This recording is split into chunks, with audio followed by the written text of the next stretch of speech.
Hello and welcome to my channel. If you are new here, this is Hush Let's Read. I am a 26-year-old from Norway and I love reading books and I also love talking about them. So that is what you can expect me to talk about here on my channel. Today I'm going to talk about being in a reading slump, and this video mainly focuses on recommendations for books you can read if you want to try and get out of a reading slump. But I cannot get to the recommendations before I just talk a bit about being in a reading slump. I'll try to keep this short, but I am very enthusiastic about this. I think it's easy to feel that you need to read a lot, and I don't like it. Of course, I love reading books and I try to read a lot because it makes me happy to sit down and read. And there are so many books existing and we all know that we don't have enough time to read all the books out there. But the thing I'm noticing, both with myself and people in this community, is that we become so obsessed with reading that it's not even a good thing anymore.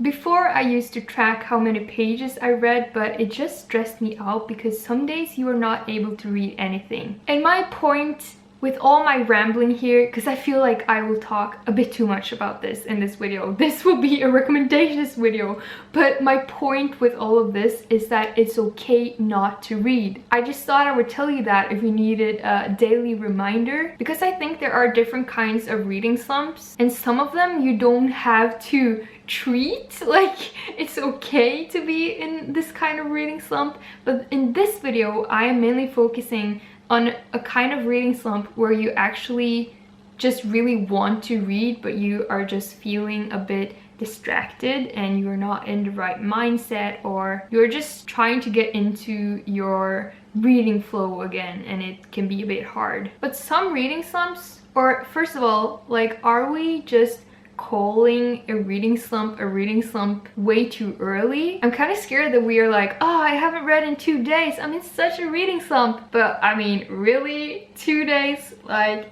you're living a life. Books are not everything. But I think that some reading slumps are just meant to be. So my first tip here is actually just to write a list or journal. Why are you in this reading slump?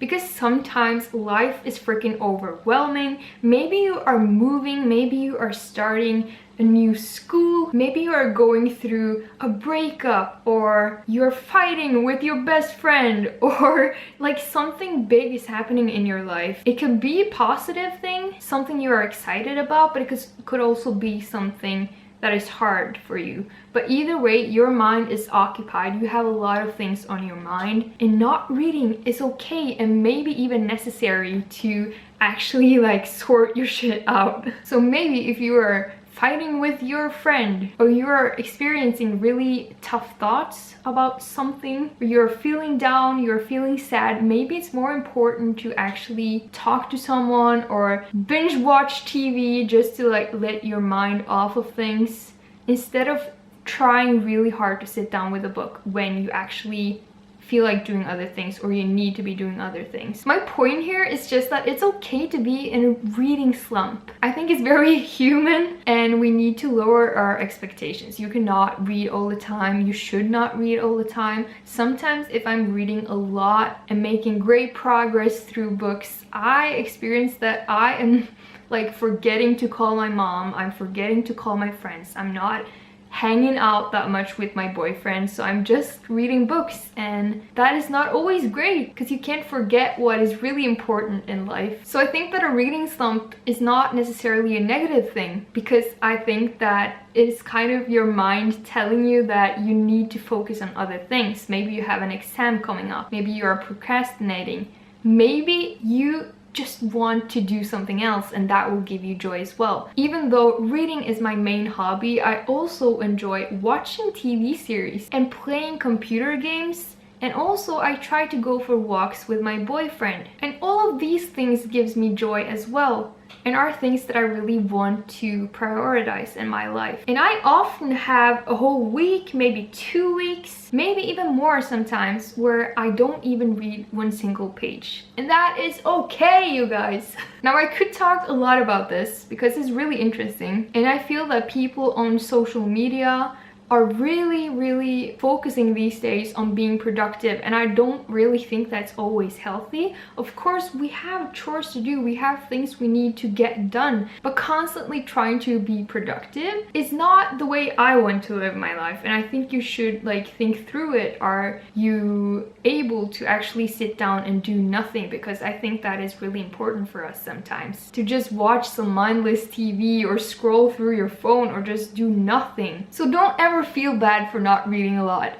However, when that is said, maybe you have just had an exam, maybe you have been moving, you've been doing something that has made you not read for a while, and then now you really want to read. Like, remember, it's okay not to read, but if you're in a state of mind where you really want to read again, because let's be honest, often it is harder to pick up a book than watching some TV. I know not everyone is feeling that way. People are different. It's totally fine whether you are like that or not. But I think for a lot of people, it kind of demands more of you, and I am like that myself. If I am really sad or stressed out or something like that, or even just really tired one day, it demands a lot of me to sit down and read. So I often find myself just watching TV because it's easier, because I'm tired, because I have a lot on my mind, and I just want to sit comfortably in my couch and just watch something and just be like,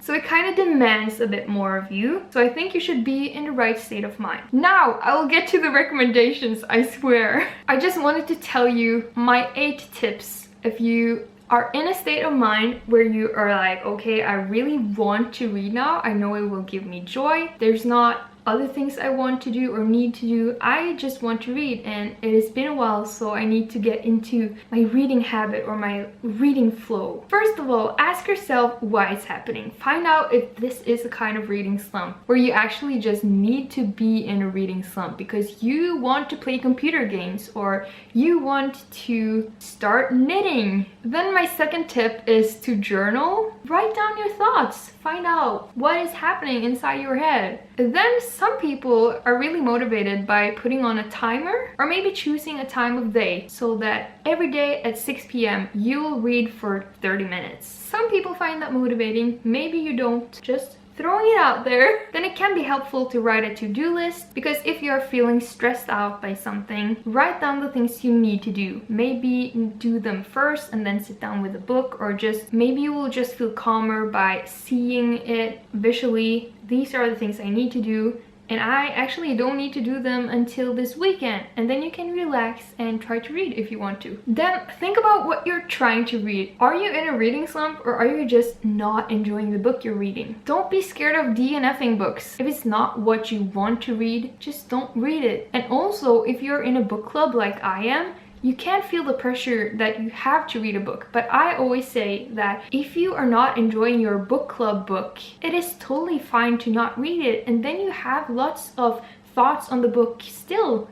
So you can join the book club meeting because you can talk about why you didn't want to read a book. Those are valuable thoughts and things you can discuss as well. And maybe you're just a mood reader. Do you really want to read that book now, or do you want to pick up a totally different genre? Then try to make your reading time a lot cozier. Make yourself a cup of tea, or buy yourself a chocolate, or bring your duvet with you to the couch, or do something that makes it more special and cozy. Put on some reading music if you enjoy that, or just make it like a cozy me time. Then watching booktube videos or scrolling through Bookstagram can be great motivation. You may discover some books that you really want to read, and I often experience that it just sparks my joy of reading. And then my last tip is to find some read with me videos on YouTube. They can be really fun and relaxing, and they work kind of like a timer, because you can find videos that are like 30 minutes long, and then you have a goal of reading 30 minutes that day. Now, when that is said, I'm starting with the book recommendations.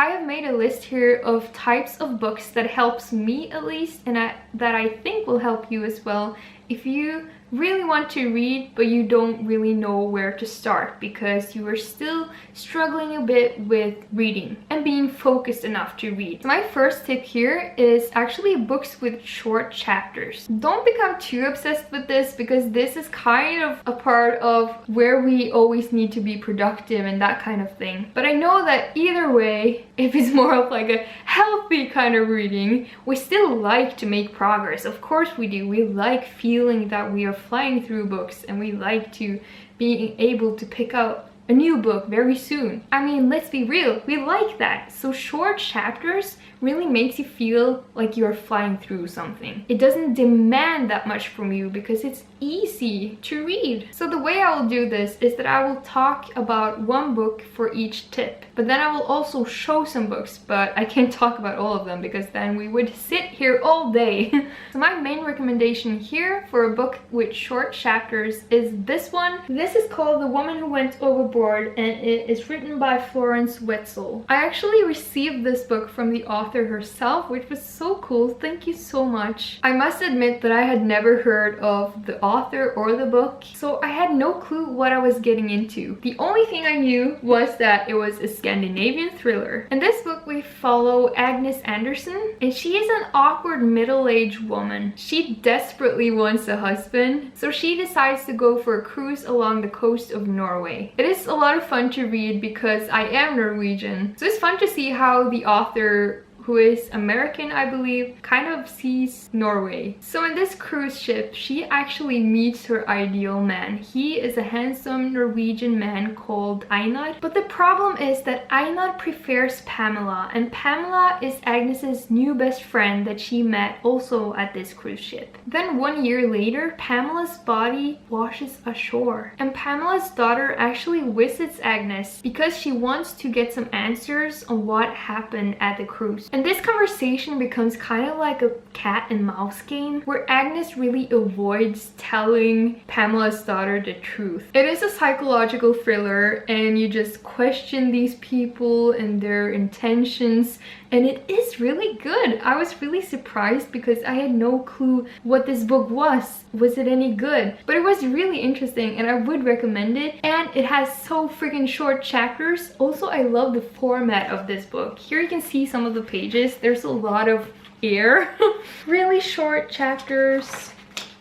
And it is just, you're just flying through it, and it's so much fun as well. It's a great book and I would recommend it if you like psychological thrillers. Then quickly I will just show you some other books that has short chapters as well that you may enjoy. We have Animal Farm by George Orwell, which is one of my favorite books actually. It is really short as well as it has short chapters, and I would highly recommend it. Then I haven't read The Handmaid's Tale yet, but I have heard that the chapters are really short. And then I just finished reading Poppy by Kristina Getz, and it was a great thriller and it has some pretty short chapters. Then my next tip is to read some middle grade. I love middle grade fiction. It is a lot of fun, and as it is middle grade, it's often very easy to read. The book I want to talk about here is The Bone Garden by Heather Kassner. First of all, how beautiful isn't this cover? It's one of my favorite covers ever. So in this book we follow Irel, who fears that she's not real. It seems that she has been created by Miss Vesper out of bone, dust, and imagination. Then she starts exploring a dark passage underneath the cemetery, and when Irel makes this mistake of destroying a creature that was just made, Miss Vesper threatens to imagine her away once and for all. This book truly has a special atmosphere and a vibe that I just really enjoy. It's kind of dark, it's kind of spooky, and it's just a great book. I really enjoyed it. And then I just wanted to show you some other middle grade books that are great. We have this Norwegian one that is called Så lenge ingen ser oss of Anders Totland. It means as long as no one sees us. I'm not sure if it's translated, but it should be because it's really good. But it is about sexual abuse, so it's a very tough read. It is quite horrible, but it is written in such a great way. So it's just a really good book about an important topic. Then I wanted to show you this book, The Magical Heart by Kristina Ohlsson. I read this last year and it was actually one of my favorite books that year. It is just so freaking beautiful. Now my third tip is to read something that is really hard to put down. This may be different for everyone because maybe you love fantasy books and you always find fantasy books to be hard to put down. For me, a book that is hard to put down is often an intense story, and very often it's a thriller or mystery or horror or something like that. So I thought I would recommend you a thriller, because I think for a lot of people thrillers can be really intense and suspenseful, and you just need to find out what happens.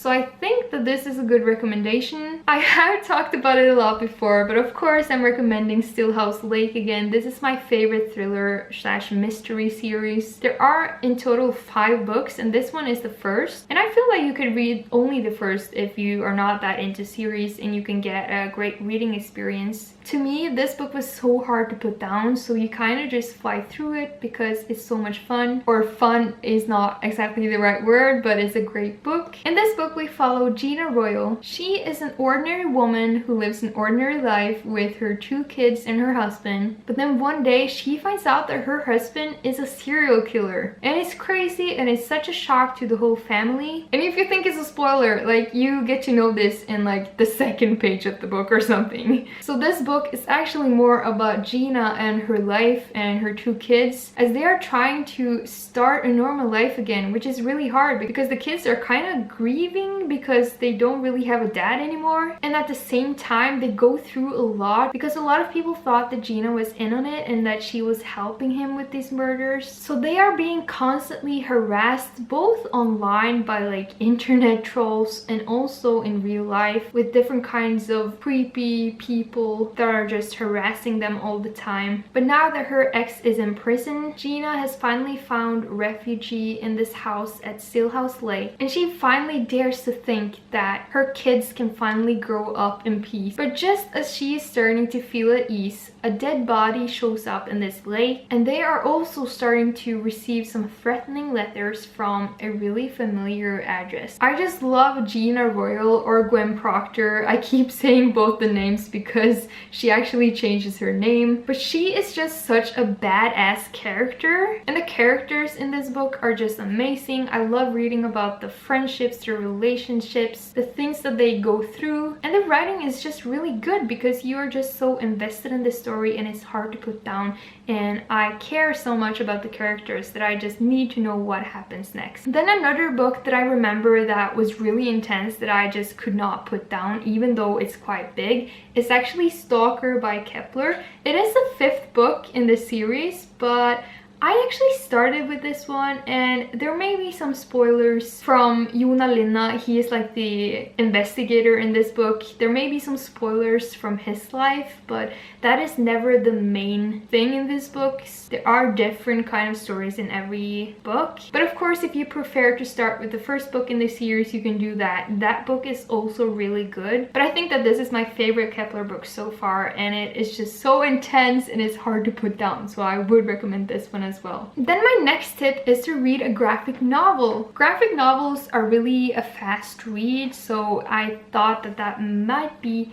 motivational if you're just finding it hard to read these days. So my recommendation here is Sheets by Brenna Thummler, another book I've talked a lot about here on my channel, but it is just so beautiful. First of all, the art is amazing. The illustrations and the colors that are used, and it is just so beautiful. And that is a big part of a graphic novel, so that is quite enjoyable. The story is also really good. Now we follow the young Marjorie Glatt, and being 13 years old is for her not exactly how it is for other people, because she is responsible for running the family's laundromat while she is also trying just to survive middle school. Some of her daily struggles can be some annoying customers and classmates, some agonizing swim lessons, so much laundry, and then also the grief of losing her mom. And then we also follow Wendell, who is also a bit different, because Wendell is actually a ghost, and he is really struggling with the fact that he is dead. And some of his daily struggles are being in the dead youth support groups and unavoidable stains. But then he escapes the land of ghosts and he ends up in Marjorie's laundromat. This is the perfect ghost playground, and this is where their paths meet, and it's such a powerful story, and it's a playful, fun book about friendships, being 13 and going through grief. And then I also want to show you some other great graphic novels is, for example, this Norwegian one called Kniver Hjertet by Nora Dåsnes. It is so cute. I would highly recommend it. This one I just picked up, so I haven't read it, but I have heard a lot of people talking about Laura Dean Keeps Breaking Up With Me being such a great graphic novel. I also just picked up To Kill a Mockingbird. I have read the original novel and I found it a bit boring, but still it is an important and interesting story. So I thought that I would maybe enjoy this one a bit better. So the art looks really beautiful, but I have no clue if it's any good, but maybe you will enjoy it. And I just picked up a childhood favorite, which is Witch. I remember loving this so much, so I just thought I would check out the graphic novel. My second tip is to listen to audiobooks. Now this may not always work. I find that I can only be in a certain mood to actually be able to listen to audiobooks, because it can be a bit hard to keep your focus and you experience that your mind wanders. But there are some kinds of audiobooks that could work. For example, memoirs and stuff like that. They kind of feel like a podcast or just someone talking about something. So I think that could be a great pick if you are struggling with reading. So I have this great tip, but I think it's only in Norwegian, but it's called Hyttebok fra Helvete, which is kind of like cabin book from hell. And it's written by Are Kalve. He is such a funny Norwegian guy. And in this book, he is kind of talking about his friends that has become obsessed with mountain hiking. And he's like, what happened to just hanging out? Why do you have to be on all these mountain hikes and post pictures on social media of it and brag about it? Can't we just like do other things? And how he's kind of lost his friends to the nature, and it's just freaking hilarious and it's so much fun. But I don't think it is translated into English, so I thought I would just recommend another memoir to you, and that is Things My Son Needs to Know About the World by Fredrik Backman. This is sweet and fun and I would totally recommend it. Then my next tip is to reread a favorite. One of my very favorite books is actually Eleanor Oliphant Is Completely Fine, and the irony in this is that I have only read it once. I need to do a reread of it very soon. I would say that this is both a sad, tough read, but also kind of feel good. We follow Eleanor Oliphant and she lives this simple life. It is very routine based. She does the same things every day. She goes to work, she drinks a lot of vodka, she orders a pizza, and she has this like weekly routine. And she's kind of socially awkward. She doesn't have a lot of friends, but things really changes when she meets Raymond. He is this IT guy from her office, and their paths cross when they meet to help this old guy. And I guess that she kind of learns that she is actually capable of having a friendship and maybe even find love. And it feels like she just discovers life. And even though she was kind of content with her life, there was actually some things that were bothering her. And so I guess that Raymond kind of helps her out of this, and she sees life in a new way. It is just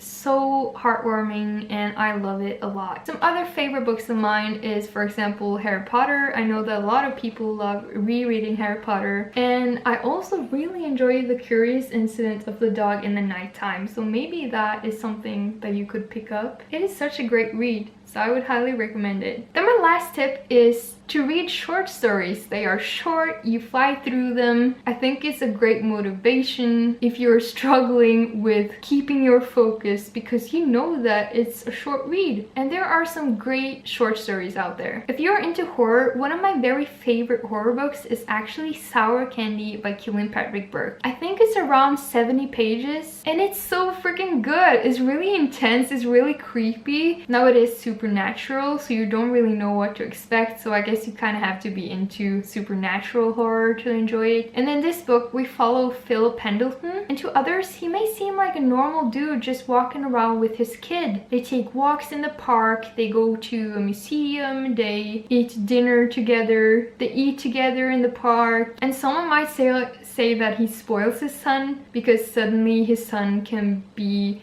really angry. He just loses his temper, and Phil doesn't really do that much. And the kid can also eat candy whenever he wants to. But what no one knows is that Phil is actually a prisoner, and up until just some weeks ago he didn't even know this kid. Let's just say it's a supernatural horror with such a creepy kid in it. It's so freaking creepy. Oh my god. Oh. Another short story recommendation is Blanky by the same author. This one is a bit sadder and tougher as they talk about losing a child, but oh my god, it's still so intense. I think that this one is also around 60-70 pages, and whoa. And it's so good. I love this one as well, so I would highly recommend it. And I don't really know a lot about short stories, but I have this short story collection called Kiss Kiss by Roald Dahl, and I have not read a lot of it yet, but it seems really promising. I have enjoyed what I have read of it, so I just thought I would show it to you. Now, those were all my tips and my recommendations on getting out of a reading slump. I hope you found this useful and that you are not feeling pressure to read all the time.